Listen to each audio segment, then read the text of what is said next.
All right, and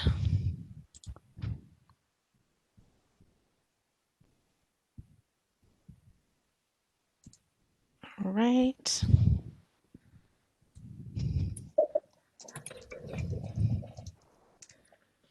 All right. Well, welcome everybody. Let me just get situated right here. So, before we begin, we would like to acknowledge that Brampton Library is located on the treaty territory of the Mississaugas of the Credit First Nation, and before them, the traditional territory of the Haudenosaunee, Huron, and Wendat. We also acknowledge the many First Nations, Métis, Inuit, and other global Indigenous people that now call Brampton their home. We are honored to live, work, and enjoy this land. So hello and welcome. Thank you for joining us for Adulting 101 at Brampton Library's series of workshops to learn those skills adults need, but no one ever taught us. So my name's Megan. My pronouns are she and her. I'm a diversity and adult services librarian at Brampton Library. And my co-host, I'll let her introduce herself. Hi, I'm Rachel. My pronouns are also she and her. I am a children and youth services librarian at Brampton Library. So Megan and I get to collaborate on this because it's a great crossover youth and adult event. And we're very happy to have you here. Yeah. So today we'll be talking about how to keep your relationships healthy during the pandemic, something that I don't think that we knew. Well, we definitely didn't know we'd be presenting on this topic a year ago, but here we are. We're all coping with a stressful and overwhelming situation right now, but it's important for all of us to keep our interpersonal relationships healthy, even while we might be feeling isolated. So, a few housekeeping items before we begin. As those of you who came in early, those of you who are joining us on WebEx, I know some folks are watching us on Facebook Live, but closed captioning is available for you, and you should be able to turn it on the bottom left corner of your screen. You'll see a little CC button, so just click that. We're also recording this with the intention of posting it to our YouTube channel later, and we're live streaming it right now, as I mentioned, on Brampton Library's Facebook page. So please feel welcome to turn off your camera if you don't feel comfortable with your face being visible, but you're not obligated to. And as I mentioned, the recording will be available at a later date on YouTube. All right. So moving on to the next slide, Rachel. Yeah. Okay. Did you want to add Also, something? just Yeah. quickly, so if you do have questions throughout the presentation, you're welcome to, if you're here in WebEx, put them in the chat, or on Facebook, you can comment on the live stream with those questions or comments, and we'll be opening up the floor kind of for a Q&A session towards the second half of the program. So at that point, if you feel comfortable, you're also welcome to turn on your microphone and ask questions that way. But if you prefer the chat up, that's fine too. Yes, right. Thank you, Rachel. Thanks. Okay, great. So before we get into the main event, we just like to mention a few updates on Brampton Library services. So curbside pickup is available at all of our 8 branches right now. You can go to our website, bramptonlibrary.ca, for more details on that, on the hours of the service, and what's available at your nearest branch. So remember, if you're hoping to pick up books and DVDs from any of the branches or any other items, please request them ahead of time on the library's website and wait until you receive a notification that they're waiting for you before coming to pick them up at the branch. You can also place a request for a book bundle. So you just give us your topic or age for the reader, and our library staff will customize a stack of books just for you. And if you're really not picky, you can pick up a grab and go bag of books based on age and topic without placing a request. So those are available at the curbside service. And we have also launched the Brampton Library app, which is available through Apple or Android devices. So with the app, you can quickly access your virtual library card. You can easily navigate the library's collection and look for new releases. You can keep track of your account, so things like your due dates. You can renew borrowed items really easily, place holds, and just manage everything about your account. And you get the benefit of this intuitive built-in features, which includes the scan of the ISBN and self-checkout, although our branches aren't open right now, but when self-checkout is available again, you'll be able to do that. So, yeah, and also you can learn about upcoming programs and events and digital resources and so much more. It's just a much easier way of navigating our website and your account through your mobile device. Okay, so moving on, we also have some great upcoming virtual programs, including two that might be of interest to folks who came to this program today. So tomorrow we're hosting the second of our four-part series on job skills. This session will focus on designing a resume that will get you noticed. And then on Thursday, we have our monthly at-home trivia games. So two great programs that are happening this week.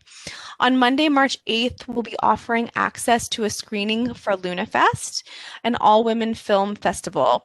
The films are recommended for ages 16 plus, so you just go to lunafest.org for the schedule and more information.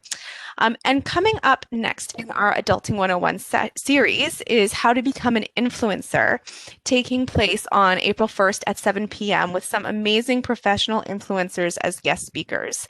Registration will be opening soon, so keep an eye on the library's calendar on our website. So you can register for these and lots of other upcoming programs on our Eventbrite page, which is bramptonlibrary.eventbrite.ca. Or if you can't remember bramptonlibrary.eventbrite.ca, just Google Brampton Library Eventbrite and it will come up. Or you can also visit our website calendar at bramptonlibrary.ca too. So I'm going to pass the floor over to Rachel, who's going to welcome our guests and also deal with the questions. And I'm going to go behind the scenes and monitor the chats and the comments on Facebook Live.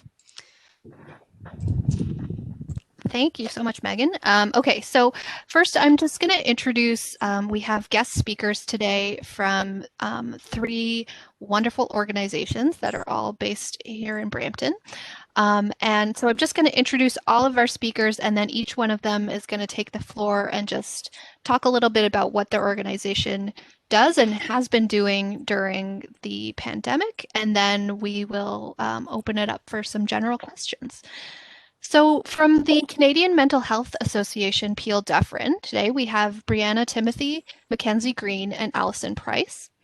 Brianna is a practicum student at the Canadian Mental Health Association. She is in her final year at Sheridan College, where she's studying child and youth care, and she has a passion for working with youth at risk and children and youth experiencing mental health challenges.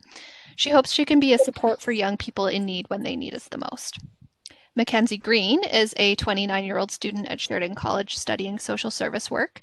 He is also a student facilitator working for the Canadian Mental Health Association, Peel Dufferin, and his role there is to facilitate and co-facilitate presentations to youth about mental health stigma, and mental illness. And he plans to continue on as a facilitator after he finishes his degree, working with youth at risk, youth with disabilities, and LGBTQIA2S+ youth. And over the past 10 years, Allison Price has led the YouthNet program at the Canadian Mental Health Association, Peel Dufferin. With a diploma in social service work, Allison enjoys the interactions with diverse communities while creating awareness and advocating for mental wellness. Her work within the region has given Allison the opportunity to help thousands of youth who take part in the YouthNet program, as well as the opportunity to educate parents and teachers about mental illness and how it affects our youth. Allison is proud to work with an agency that helps decrease the stigma associated with mental illness. So thank you so much from our guest speakers from CMHA Peel Dufferin. Thank you so much for having us. We're so excited to have you. Okay, I guess I'll go through all the introductions and then you guys can kind of take the floor. Does that sound, that sounds like the best strategy. Okay, so we also have from the Family Education Center, Lynn Hand, who is the executive director. Lynn began working with Family Education Center back in 2000. She has played many roles and brought multiple skills to the organization, having been a volunteer, a bookkeeper, financial officer, certified parent educator, and currently as executive director. Lynn's background is in financial analysis and coordination, she was a credit manager and buyer for a large corporate retail outlet before joining FEC. Having been a parent educator as well, Lynn brings frontline knowledge and experience to her leadership role and makes all operational decisions with the best interests of the clients in mind. And she's also going to be talking about the book Five Love Languages by Gary Chapman, which you can also check out from Brampton Library. And our third community partner here today is Moyo Health and Community Services, and we have Allegra Morgado, who is a 2S LGBTQ+ Special Projects Coordinator at Moyo Health and Community Services. Allegra uses she/her pronouns, is a queer cis white woman, and the 2S LGBTQ+ Special Projects Coordinator at Moyo Health and Community Services, which was formerly known as PHAN or the Peel HIV/AIDS Network. It's an HIV/AIDS service provider in Peel region that disseminates information on sexual health and harm reduction, promoting community, education, and client-supported programs. Her past experience with program development, training, facilitation, and youth work help inform her current role coordinating the 2S LGBTQ+ collaborative of Peel region and supporting queer and trans-focused initiatives at Moyo. Allegra is passionate about reproductive justice, sexual health, and accessibility, and loves the ongoing process of learning and unlearning that comes with social justice work and activism. So thank you so much to all of our guest speakers. You guys are wonderful experts, and we're really excited to hear what you have to say today. I will actually stop sharing now, and we'll be able to see your faces a little bit better. So as each of you unmute and speak, you can change the layout, anybody here in WebEx, so you can make it just a stage where you'll see the speaker most closely, or you can change it to focus on them, or if you want to see everyone who's available, you can change it to the grid as well. All right, so from CMHA, you guys can start. We kind of suggested you guys could introduce how things are going for you right now, what's changed over the course of the pandemic. Yeah.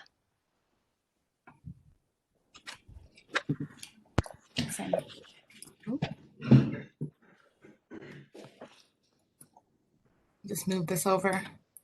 Alrighty, so hopefully everyone can see. I think we're good to go. Awesome. Thank you so much for having us and inviting us to speak at this event. This is a fantastic event. And you know what?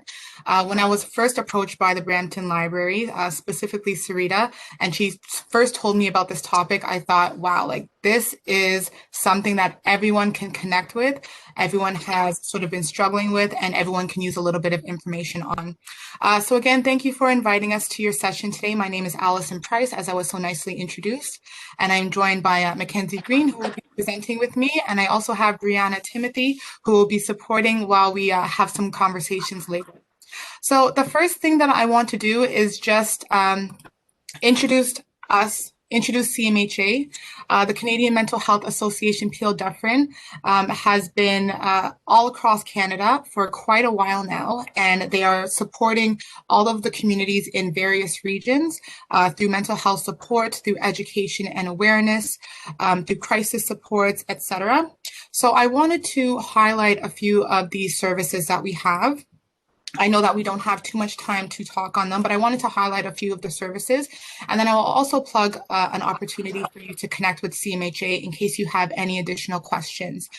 So some of our main services include brief mental health counseling, early psychosis intervention. So that's for individuals age 16 and up, usually till about age 45, and they really support with individuals who have had a first episode of psychosis. One of our main services is one-on-one case management. And for anyone who's unsure about case management or a community support worker, I'll just sort of map out a little bit of a visual for you. So let's say I've been having some difficulty, and as a result, let's say I went to CAMH, which is the Center for Addiction and Mental Health, and I had my assessments, I've gotten some treatment, and now that I've been released from the hospital, I'm back in the community. I would like to, reintegrate back into my school, connect with my family, whatever that journey of recovery is for me, right? Work on my physical health, whatever that could potentially be. The Canadian Mental Health Association Peel Dufferin can assign me a case manager or a community support worker to really support me with the aspects of my diagnosed mental illness and whatever my journey is for recovery. We also have our mental health literacy department, which offers training and workshops to the broad community on things like mental health 101, suicide awareness, and other mental health related topics.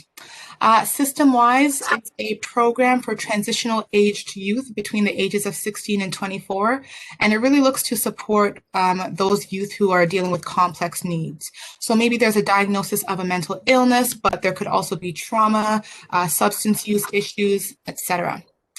Our Peel Outreach program is for individuals who might be dealing with homelessness or at risk for homelessness and supporting them through that.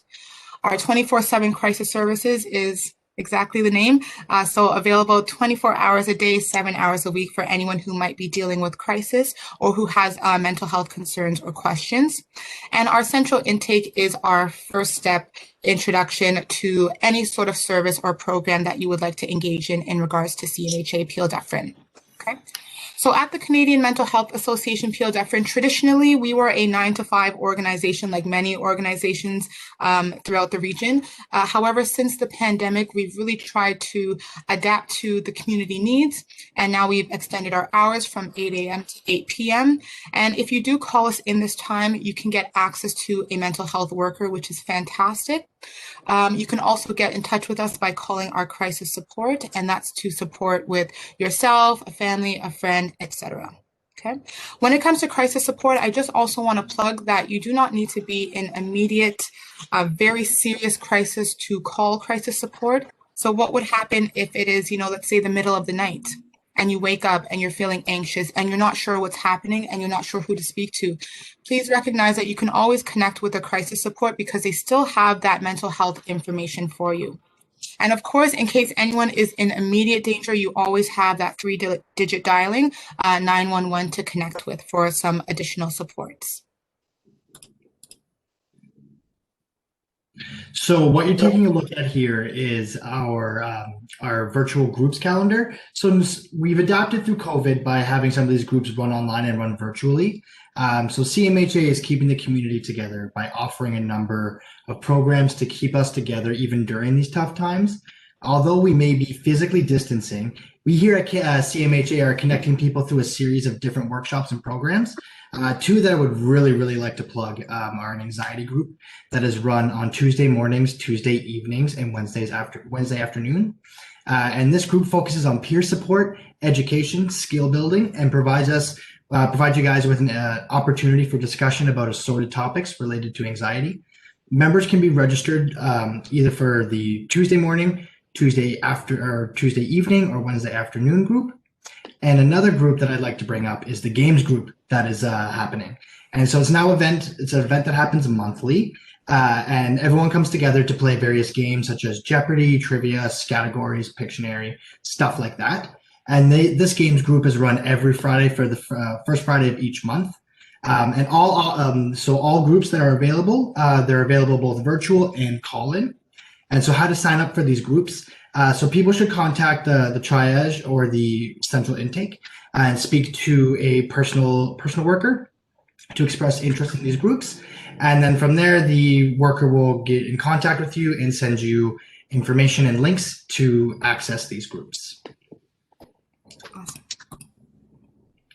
So I just wanted to speak really quickly on some of the negative impacts that COVID-19 has had on our relationships. So physical distancing, it makes dating difficult, and it's hard to connect and express intimacy. So like I said, physical distancing makes it really hard to connect with others, especially when we're all trying to stay connected. There's a lot of barriers in place that have been keeping us from feeling that connection with others. So another thing that isolation can leave people with a lot of time. And when we have a lot of time on our hands, our minds tend to gravitate towards some negative thinking. And whether that negative thinking is self-directed or directed to the people in our household or our peers. Another thing, like I was expressing earlier, virtual communication can be difficult. So I'm sure we've all had classes and Skype meetings and things like that where we've had connection issues or someone's mic is not working or the video camera isn't working. So sometimes it feels like that connection isn't necessarily true and it's really happening. Also as well, so when you're making your home, your class and your workspace, it's really hard to make that work-life balance appropriate. And when you don't have that alone time, when you're trying to work, socialize, and have your own personal time, when there's people in your space and you're trying to have that alone time, it can really put a strain on your communication with the people in your household. And also, too, a lot of people are also facing a economic situation involving COVID-19, and that could put a lot of strains on relationships as well. But on the flip side, so having healthy relationships during COVID-19, despite all the difficulties in place and all of these barriers, people are still managing to continue to socialize with friends and family and even navigate the dating scene. So a lot of people are doing virtual displays of affection and other ways of showing affection besides typical means. So just as an example, some people are getting creative where couples are buying each other dinner and having dinner over FaceTime or Skype. They're doing virtual date night movies where they're watching movies online together through Netflix and they're streaming it together, or even going so far as dropping off small gifts, little love letters, little notes, signs of affection for people you care about. And also as well, even though we've had all these barriers and we've had all these communication issues, some people say that overcoming these barriers together has brought them closer. So, for example, there are some long distance relationships and not having that person-to-person contact, but you're able to overcome these hurdles together and make your relationship stronger. So just to show you the flip side, there are negatives, but there are some positives of what's going on with healthy relationships during COVID-19. Awesome. So if by chance anyone would like any additional information on CMHA's programs and services, or would like to learn a little bit more as to how to get involved with the groups or knowing the options for groups, I encourage you to reach out to us. Our central intake line is listed 451-2123, area code 905. You can also get some more information on our website at cmhapldufferin.ca. If by chance anyone is tuning in and they are not in Brampton or not in Peel, then you can also visit cmha.ca to find your local CMHA nearest to you. And of course, we have our crisis services plugged for anyone who might be in immediate crisis or, again, need a little bit of that additional mental health support. All right, well, that concludes the presentation for us. I believe there might have been a question in the chat. I'm going to see if I can pop by. Yeah, there was just a quick question. You kind of covered it, actually. So it's somebody who's located in Milton but works in Brampton. So she was just wondering what the best location for her to contact would be. Awesome, exactly. So same thing, CMHA, and that's a fantastic thing about us. We are located in all of the regions. So even if, Brampton is a little bit far, Toronto, you can always find your local CMHA branch. Thanks. Wonderful. Thank you so much, Mackenzie and Allison. That was really, really wonderful and informative, and I'm sure we'll have lots of questions for you later.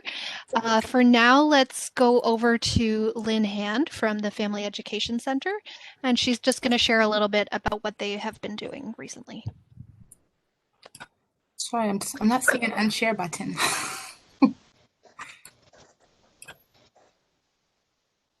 So if you put your cursor sort of towards the top, then you got it. That bar, it kept auto hiding and disappearing for me. Sorry. No worries. Okay, thanks, Rachel.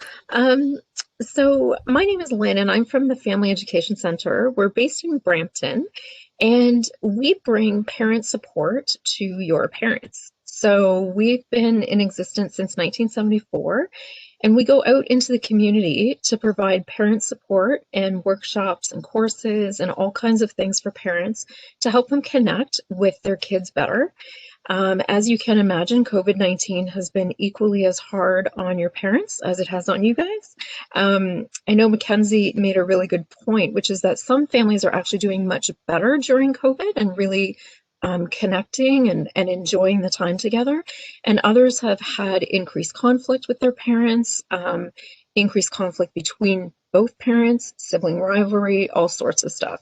So we've seen sort of the whole gamut of family issues. So what we did was we created a Parenting Through Pandemic portal on our website, and it's actually a portal that can be accessed by anybody in the family because there's a number of different resources in there. So we partnered with 23 agencies in the region of Peel, and we created this portal. It's called Parenting Through Pandemic.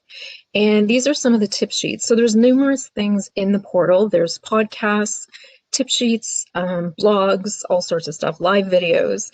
But these are just some of the examples of things that are in our Parenting Through Pandemic portal.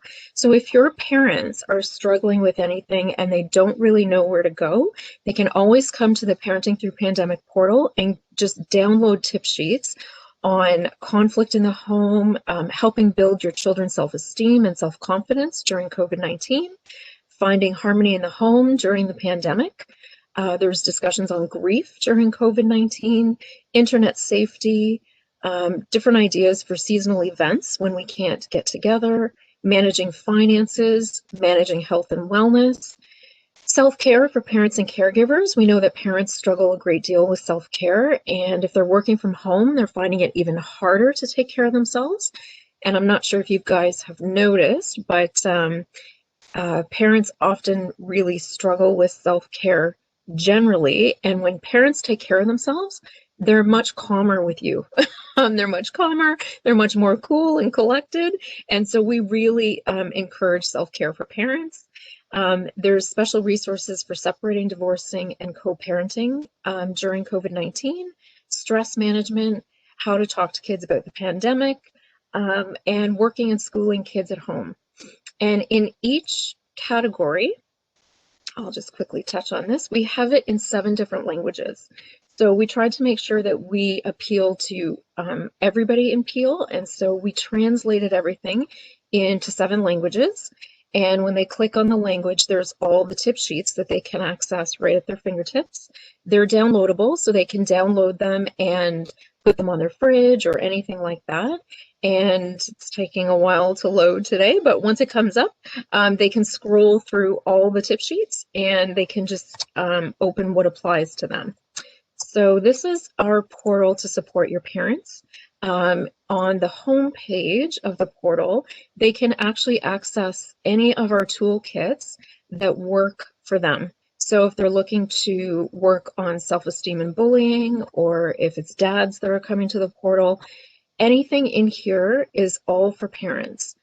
We also are looking to create a youth portal on our site. So what we're looking to do is gather volunteers in partnership with the Brampton Library and have you guys write to your parents a tip sheet on what it's like to be in your situation.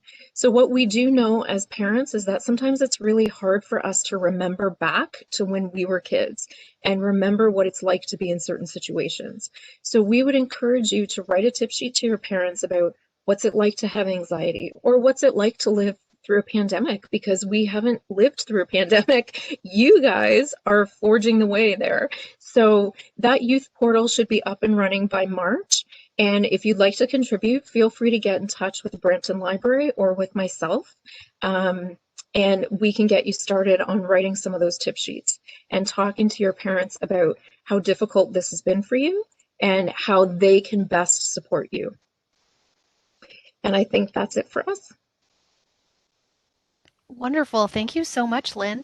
And to everyone attending today, we will have a resource sheet with some additional resources from Brampton Library. So things like books, videos, other things you could access that might be helpful for you. And we'll also include all the contact information for all three of our organizations today. So we'll send that out to anyone who registered through Eventbrite. If you are watching on Facebook Live, or if you didn't register but got the link elsewhere, you can just contact us at events@bramptonlibrary.ca and we can send it to you that way as well. So now I'd like to introduce Allegra, who's going to be speaking from Moyo Community services. Health and community. I was like community relationships. I was cycling through a lot of words there. Thank you so much, Allegra. I will pass it over to you. No problem. So I'm just gonna share my screen for folks to be able to see some short slides I put together.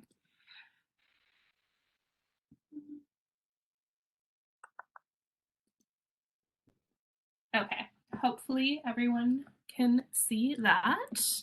I see nodding heads, so that's good. Oh, and I also have the CC on, so folks can get that. As Rachel said, I'm Allegra. Pronouns are she and her, and I am the 2S LGBTQ+ Special Projects Coordinator from Moyo Health and Community Services. I will say the PowerPoint CC is not always perfect, so sometimes some weird stuff will show up there. It's not me typing, it shows up. So we'll see how this goes. So to start out, who is Moyo? So Moyo itself is an HIV and AIDS service provider in Peel region. We were formerly known as FAN, or Peel HIV/AIDS Network, but we became Moyo Health and Community Services in April 2019.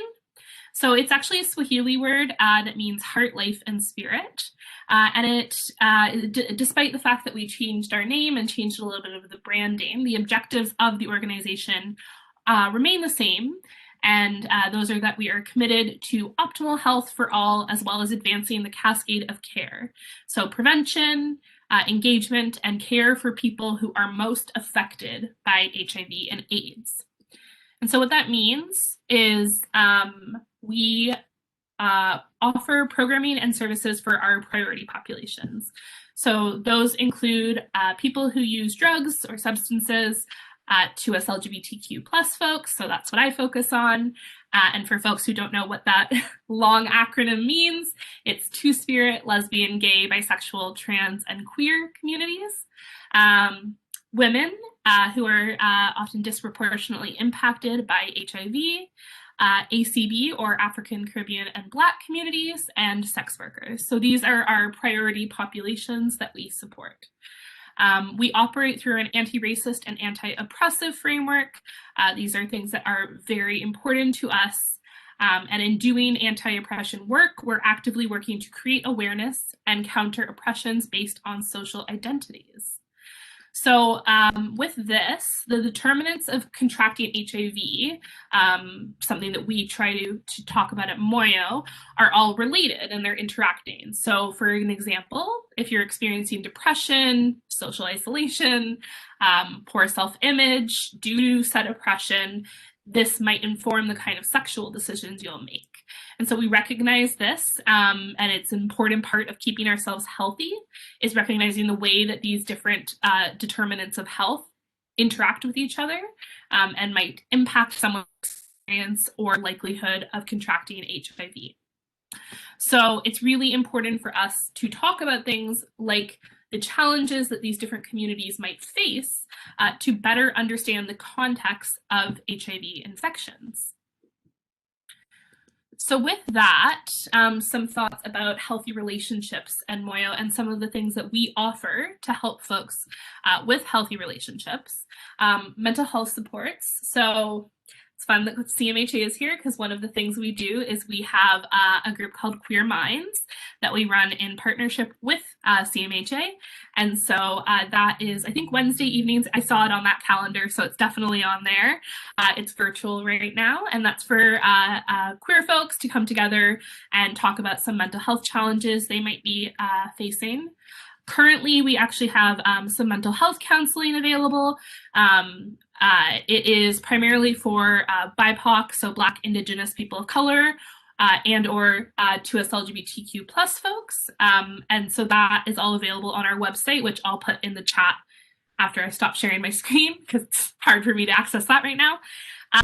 We also offer support in finding mental health supports outside of our agency. So we have a lot of partnerships in the community, CMHA being one of them, but especially for folks who might be dealing with a new diagnosis of HIV or who may be in those at-risk communities, we can help them find supports that are most appropriate for them.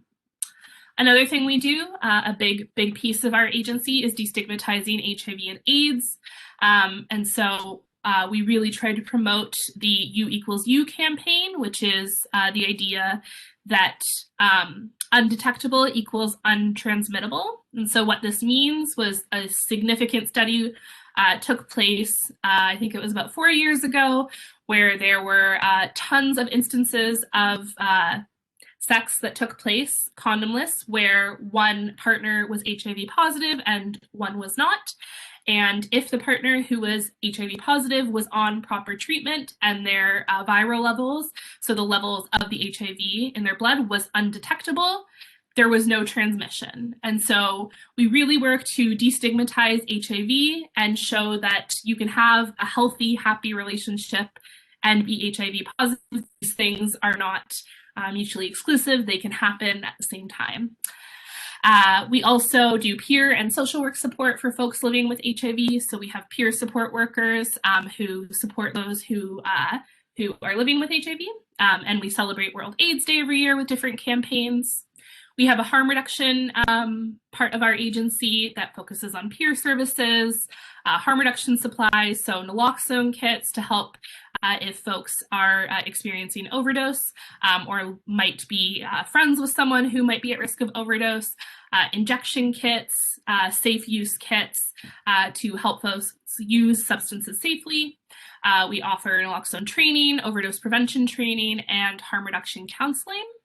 And then we have a lot of community-based interventions. So we have gender journeys for trans and gender diverse folks, which is a regular group we hold. The Young Black Women's Project, which is a workshop series. It's peer-led, focuses on things like self-care, mental health, relationships for young Black women. There's also a leadership component of it.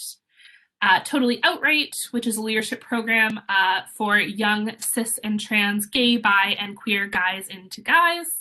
And a newer program to us that started, I think, in the fall or late summer of 2020 is the Photo Voice program, which is an 8-week cycle program assessing the needs of newcomer communities, including those living with HIV, those from the ACB community, those who identify as LGBTQ+, and those who use substances. So this project aims to increase the capacity of settlement services in the region to enhance newcomers' sense of belonging. And it's currently in a phase right now where they are recruiting folks to join the program. So if that's of interest to you, I would recommend looking into it. We do a lot of education and advocacy online too. So we have online campaigns and capacity building efforts around harm reduction, like I mentioned, as well as 2S LGBTQ+ education. So just to end off my little presentation here, some things to think about with COVID-19, with the pandemic and healthy relationships, and some challenges that 2S LGBTQ+ folks and folks at higher risk for HIV might face, so our priority populations. And I have some sources I can send folks as well if they're interested in reading more, but some things are additional challenges folks might face is moving in with invalidating family or relatives, so people who don't validate their queer or trans identity. This has been a really significant challenge since the beginning of the pandemic. There's been a lot of reports and studies looking into this because a lot of people, as the next point says, reduce their level of outness. So as an example, I'm very lucky to, be able to live outside of my family is very accepting of my queer identity, but even beyond that, I live in a household where I don't fear anything to do with my queer identity with my roommates, but this is not the case for a lot of queer and trans folks.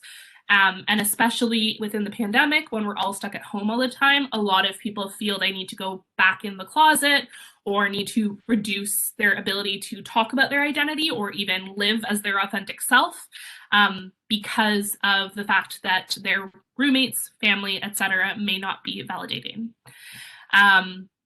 There's also additional financial strains. So EGAL, which is based in Toronto, has done 2 reports now looking at the experiences of queer and trans folks during the pandemic versus the experiences of non-queer and trans folks. And so they reported approximately 10% more LGBTQI, this is the acronym they use, so LGBTQI2S folks identified an impact on their jobs, which might be a job loss or a reduction of hours versus the national response. And with that increased financial stress, there's just general stress going on, which can really impact your relationship. There's a lot of housing insecurity in the queer and trans community. Stats Canada has looked at this and reported on how there's been a significant amount, even prior to the pandemic, of housing insecurity because of discrimination that queer and trans folks face. There's also been a significant impact on things like gender affirming care, so surgeries or HRT, which is hormone replacement therapy. Impact on sexual health care, so folks having access to getting STI testing, getting contraception, getting access to things like PrEP, which can help prevent a transmission of HIV. All of these things are reduced due to the pandemic. There's been a really, really significant increase in opioid-related deaths due to the reduced harm reduction service access. And so even, I'm not sure if this is still the statistic, I know in BC, the opioid-related deaths far outweigh, were significantly higher than the deaths from COVID-19 because people are not getting access to harm reduction supplies they might need, are using alone, all of these other things. And then racialized folks are testing positive at higher rates. And this is not some predisposition. I want to be very clear about that.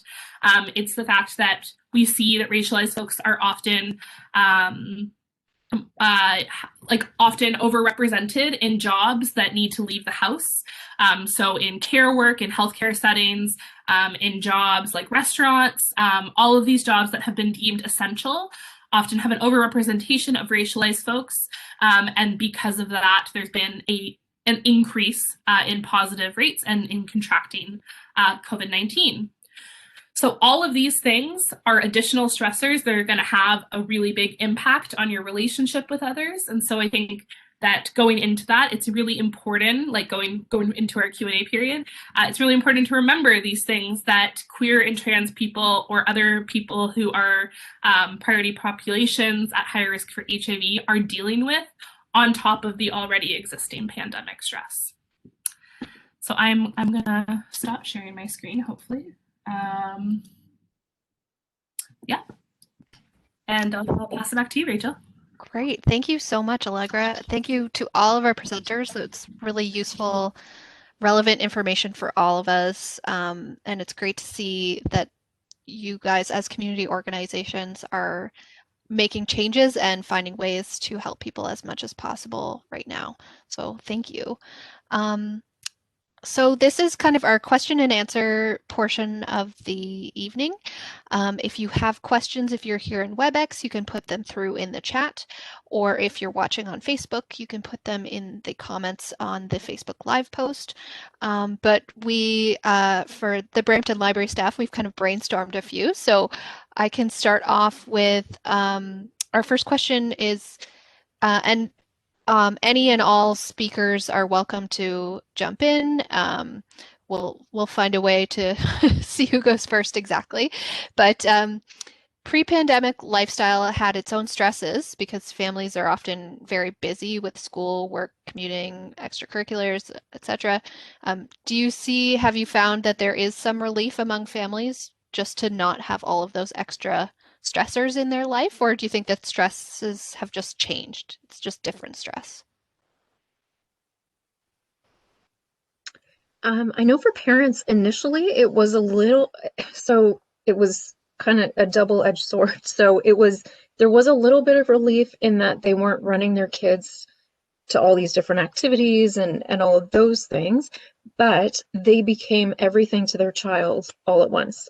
And so the stressor just shifted, and they were used to running around and doing all of those things. And then all of a sudden, they didn't know how to do all those things. So be a school teacher and a support worker and, you know, a mental health counselor, and all of those things weighed very heavy on them.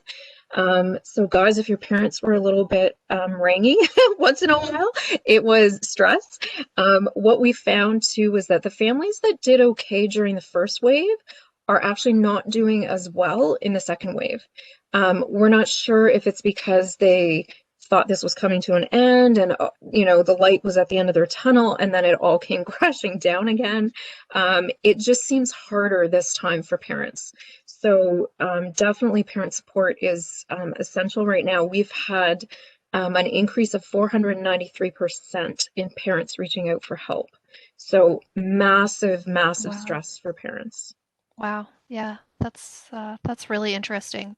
I wonder sometimes, I mean, the fact that it's winter, there was kind of that post-Christmas or post-holidays, that part of the winter is always kind of the worst anyway. So dealing with the worst of the pandemic on top of it is just no fun and very stressful for everybody for sure.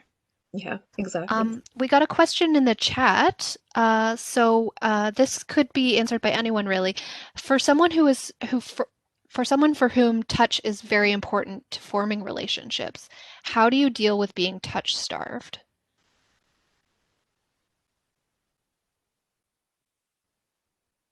Does anyone have any ideas or want to jump in? Yeah, you know what? That is a great question. That is a great question. Well, there's sort of, I think, a few ways that you can sort of start to look at this. So, number one, kudos to you on even being able to like identify and recognize that this is something that you need, because there's a lot of people who are feeling lost. They're not sure what to do, what's happening, what's left, what's right. So number one on there.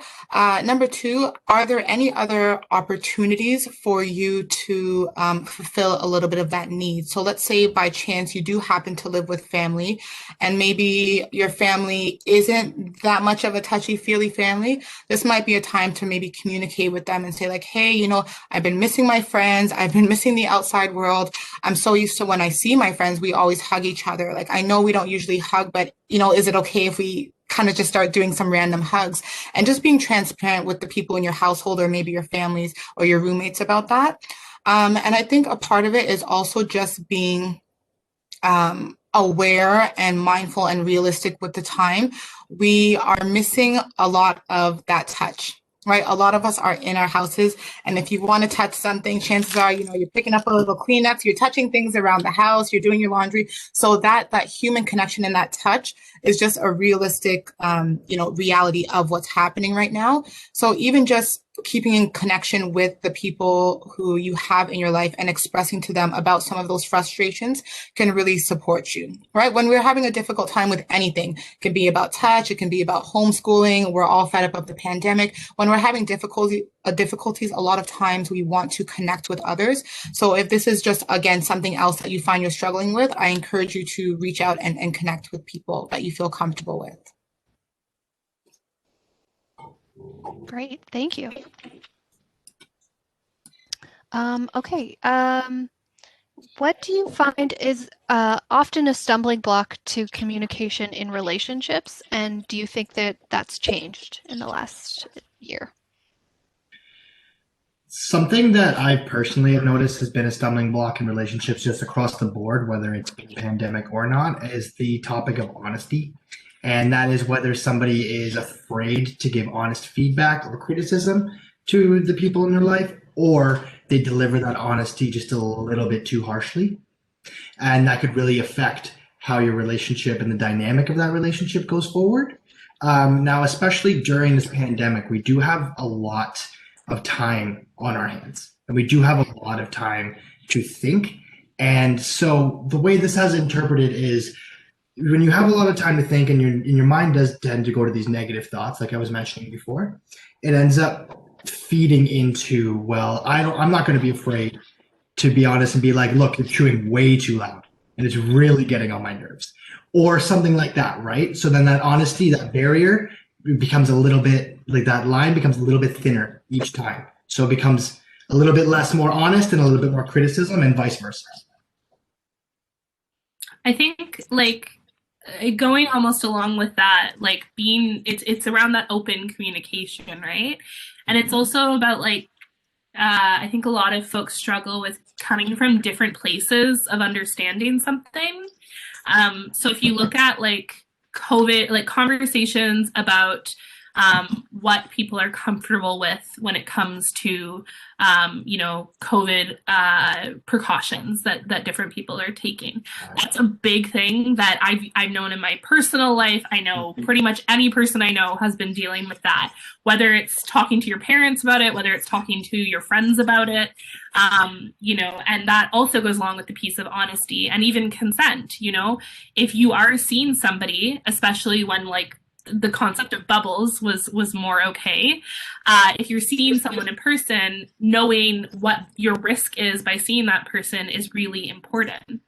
I think there's also sometimes, like, especially right now, spending all this time by ourselves, we can kind of get stuck in our own heads and kind of almost feeling like a lack of empathy towards others. So even with that chewing too loud thing, you might be sitting there thinking, they're just doing this to get on my nerves. Exactly. Maybe you can take a step back and say, okay, wait, how can I access that piece of empathy and, see this situation from this person's perspective. Maybe they just are really into that cereal and they've always chewed this loud and we're just stuck in a house together. And so others any bodily noises. So maybe I just need to go for a walk or pop in my headphones. I did invest in noise canceling headphones because I was like, sometimes my roommates, I don't want to hear them walking around when I'm doing work. And I'm just like, pop it on and I'm in my own zone. So I think accessing that empathy and finding ways to take care of yourself is really important. Nice, thank you.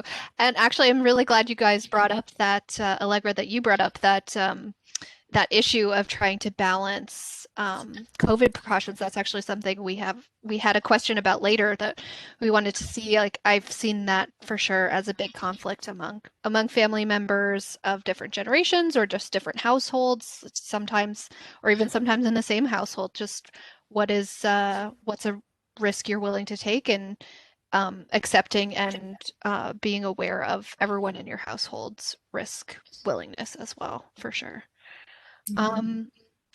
Another question from the chat, actually. What advice do you have for newcomers who are not only coping with the new culture and language, but also the isolation and strange new rules that they have to navigate during COVID? I would say, like, finding places where you can get information that's more accessible for you. So like one thing that, we run, like I said, the Photo Voice program, some newcomer programs, and there's also other agencies in Peel, like Indus, Punjabi Community Community Health Services, I think it is, PCHS, that are able to offer some additional information about COVID-19 in a more accessible way. Because I will say, as a person who is like not a newcomer, who works in a public health adjacent field, the rules are changing like weekly, if not daily sometimes. So it's constant confusion.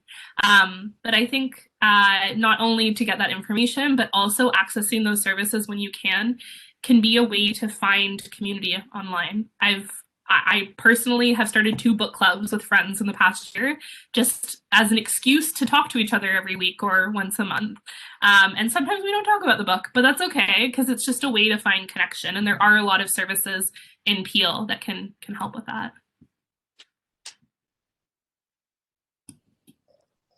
Yeah, and I just want to sort of piggyback on what Allegra said. There are really great organizations in the communities that can support with newcomers, transitioning. And, I think of, again, myself as a pretty seasoned Canadian.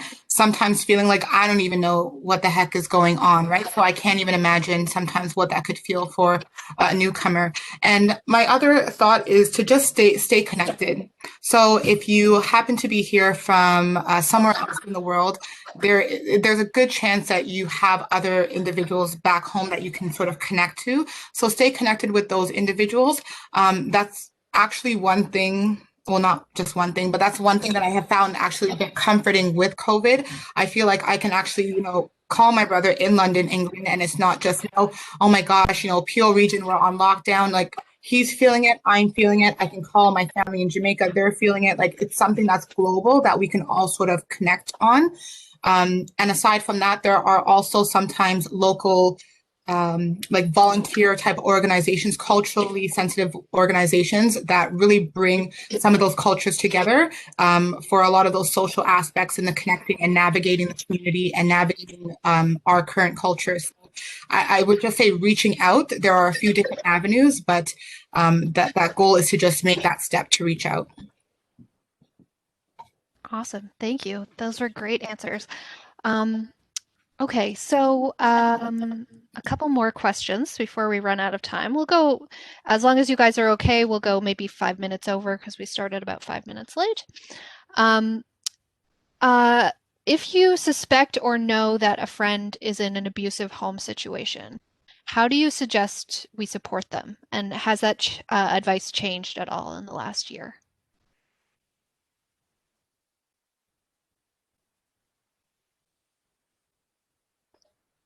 So Sure, that's I'll go. Oh, okay, go ahead, Allison. There's that little bit of room where you're like, do you unmute or not? Yeah. Go ahead. Okay, thank you. So I would look at that from a few different perspectives. Number one, if you do have someone who is in an abusive relationship or household or environment, stay connected with them as much as you can, listen to them as best as you can, and listen to their situation as well, the way that they see it. It is super important as opposed to trying to, interpret it the way that you want to see it. Just listen to it for how they want to tell you their story. And I would maybe try your best to support them with whatever they would like support with, because when people are in these types of situations or environments, they might not necessarily have the same mindset as you or want to take the same steps that you might have if you were in that situation. So if I'm in that situation and you think that I should like run for the hills and get out ASAP, but I'm not mentally there and that's not something that I want, then I need you to kind of meet me where I'm at and support me where I'm at. Do I just want to talk to someone in the community? Do I just want to talk and vent to you? Am I looking for some kind of escape? And is there any way that you can support me with that? And I think that this is a very tricky time because you think about individuals who might potentially be in these environments or situations. And a lot of times, before the pandemic, all of those regular day-to-day things could have potentially been their escape, right? I would go to work, I bring my kids to their practices, I volunteer, I go to my local library just to get out the house. Like, all of these sort of things that we had access to. So it's definitely a tricky time to navigate and a little bit different in regards to supporting, but we can definitely still try our best to support.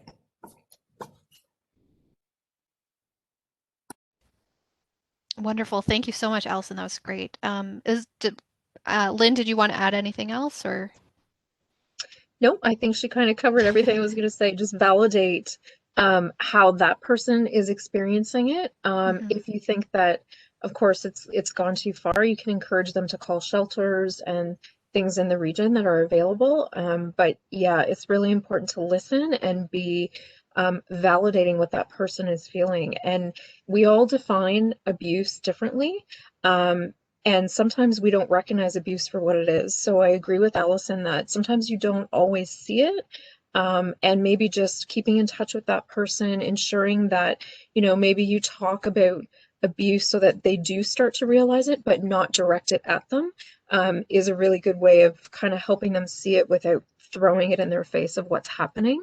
And getting the supports, helping them find and navigate the system. The system isn't always that easy to navigate. So helping them find those supports is a really good way as well. finding the shelter, giving the shelter a call, asking them how to go about referring them to the shelter, maybe going for a shelter visit if it's possible during COVID. I'm not sure, but those are some things that you can do to help out. But I agree that validating them is one of the most important things. I think with what Lynn was saying, like also helping find those resources, right? So even beyond just shelter supports, and in Brave is a really great resource in Peel. They were interim place until very, very recently. They've now rebranded to Brave, and their mission now is to service pretty much not just women experiencing abuse, but trans folks, gender nonconforming folks, etc., who are experiencing abuse. But even things like LGBT Youth Line, which is a distress or like support line that folks can call. There's also Trans Lifeline that folks can call if they are trans and they're experiencing distress. And there are also a lot of distress lines that folks can call. And so even if they don't recognize it as abuse, but they know that they're experiencing that stressful situation, I mean, CMHA's line as well, their crisis line, there are folks that will listen to them. And it can also be really hard to be that support person for someone. So I think recognizing like what you can do, but what might need some more professional help as well, and helping them find that. Because when they're in that situation, it might be really hard to navigate things. That's great. Yeah, thank you, Allegra. That's super helpful. Yeah, my friend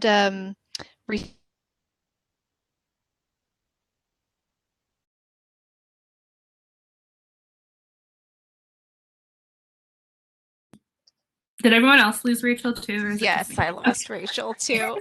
Maybe Rachel, did you come back? Oh, there you are.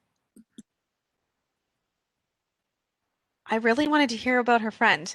I know. I'm going to start my video. Maybe she'll come back and be able to weigh in. But if you don't mind, we do have one more question, which is maybe to end sort of on a lighter note. How do you create and discover chemistry when meeting someone virtually who you may not be able to meet in person for quite some time? So I think this is referring to dating specifically, and maybe even online dating. Well, having that commonality, right? Having that common interest in something that you necessarily want to, like, for example, like you guys have a hobby or a TV show, something like that, starting at that base would be a great way to initiate the conversation and initiate some chemistry. But having that FaceTime, that opportunity to connect virtually like we are right now, and being able to kind of flirt over your over social media and things like that is a great way to start. That's a great starting point, I feel.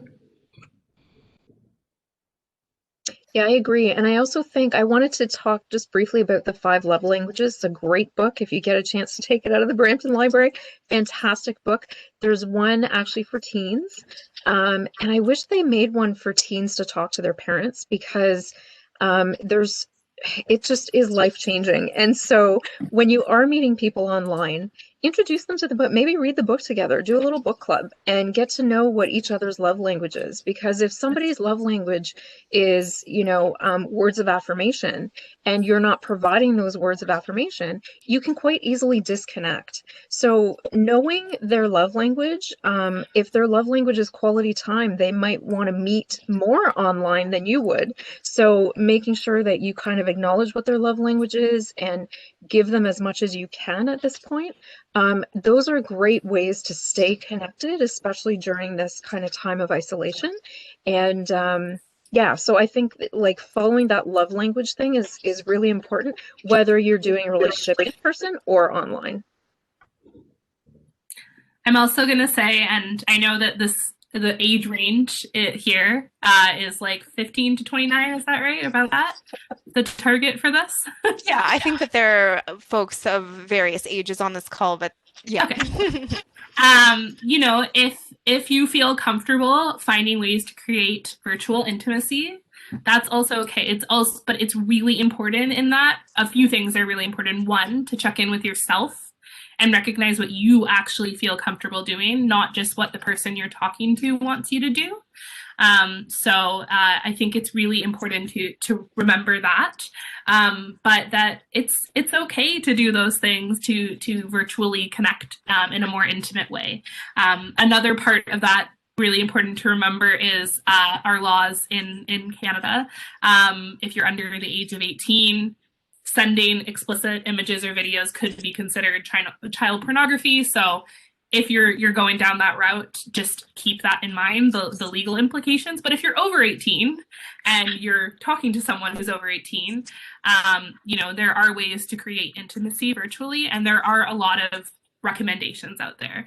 Our organization has done videos on our Instagram about virtual pleasure and stuff like that, virtual intimacy, and there are different ways to create that, because for some people we don't know when, there's no end date, right, to the pandemic. And so if this is going on for a while online, you might want to explore that with someone, and it's okay to have those desires as well. Got to throw in some sex positivity from the HIV/AIDS organization. Thanks, Allegra. Did anybody else want to add anything to that?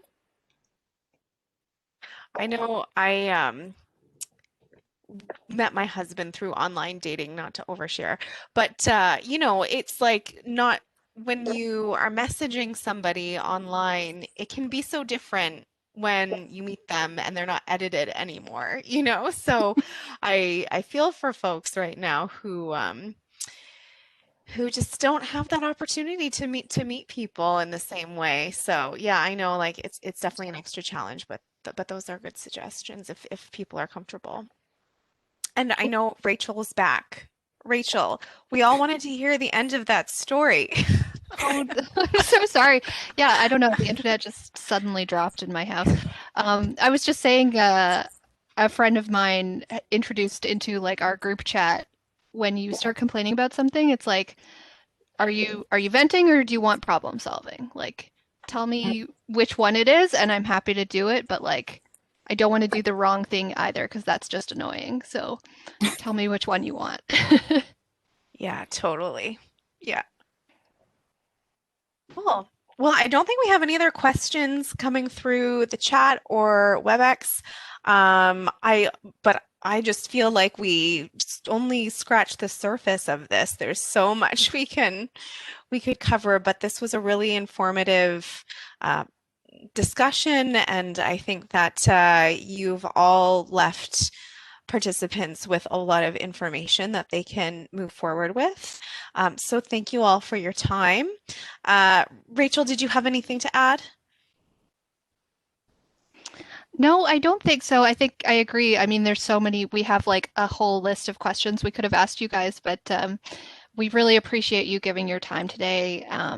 This has been really, really helpful, and I hope that all of our participants and attendees have been able to learn something or find a new resource that they might be able to use as we all get through the next however many months. We're all here, and we can all just continue to support our families and our friends and all those we have relationships with as best we can. I mean, we keep talking about a new normal, and I guess that goes for relationships as well. We need to figure out a new way of, having these healthy relationships. So thank you.